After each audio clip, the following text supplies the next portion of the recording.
Oh yeah. Hey, I'm bored. Yeah, we're the kids. I don't know. Do you want to play M4V?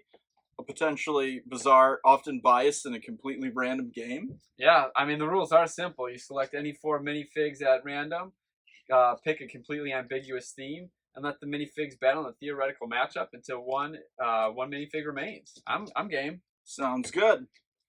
So, how about we pick, a team up Star Wars versus Marvel.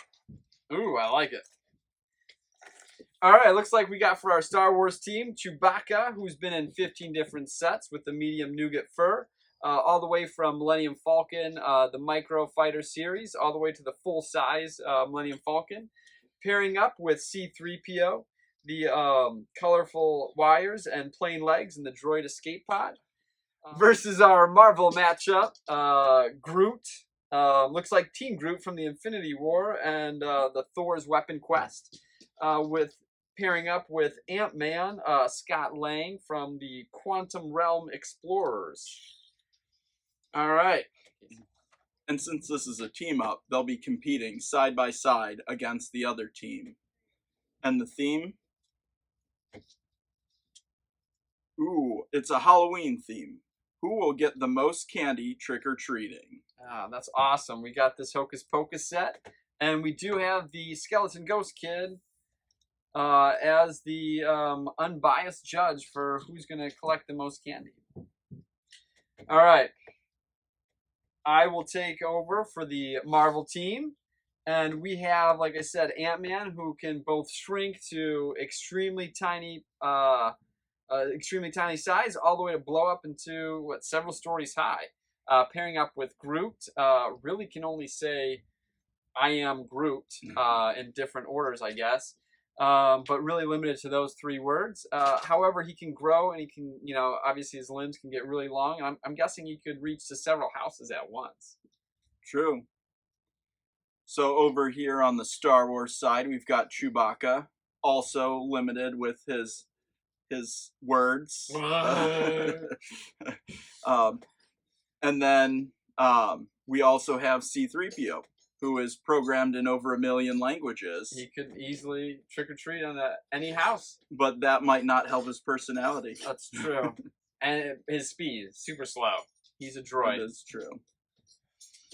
Let's see. I think Ant-Man, he probably would use the pin particles to, while trick-or-treating, any candy size, he would probably blow up to king size.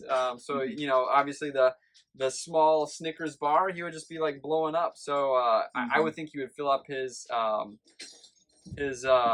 basket or what I used as a kid is pillowcases, and you can really like hit up a lot of houses. And he's really smart, so I think his strategy for hitting up all the houses would be pretty obviously on point, and I think he would optimize the route.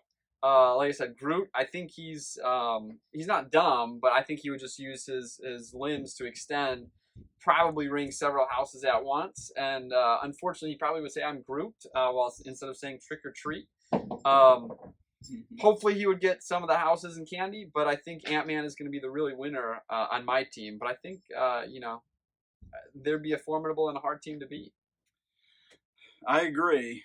Over here, I think Chewbacca, his strength is his costume.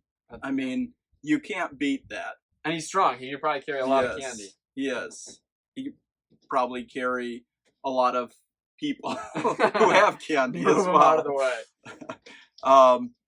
Yeah, I think his only weakness is communication, but in trick-or-treating, I don't think you really need to I feel like much. If he rings the doorbell and he growls at him, like the people would just scream and throw the basket. Yeah, you can get the whole thing.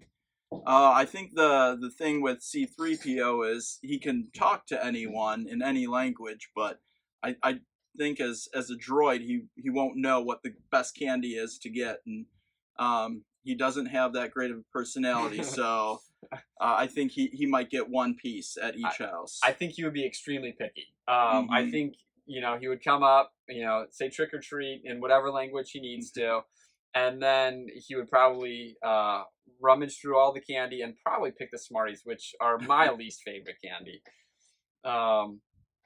My vote is still on the Marvel team. I agree. I think that Pym particle trick would Yeah. beat any team. Probably a house-sized Snickers. Mm-hmm. All right, so we're in agreement. We will move both the Marvel team, Team Groot and Ant-Man, to the first place. Since it's a team-up, we can't really stick both of them on there. And in a second place is Team Star Wars with C-3PO and Chewbacca. And that's it for this episode. And I am 19 Eric 90s, and that's a snap on this episode of M4V. And I'm DJ3.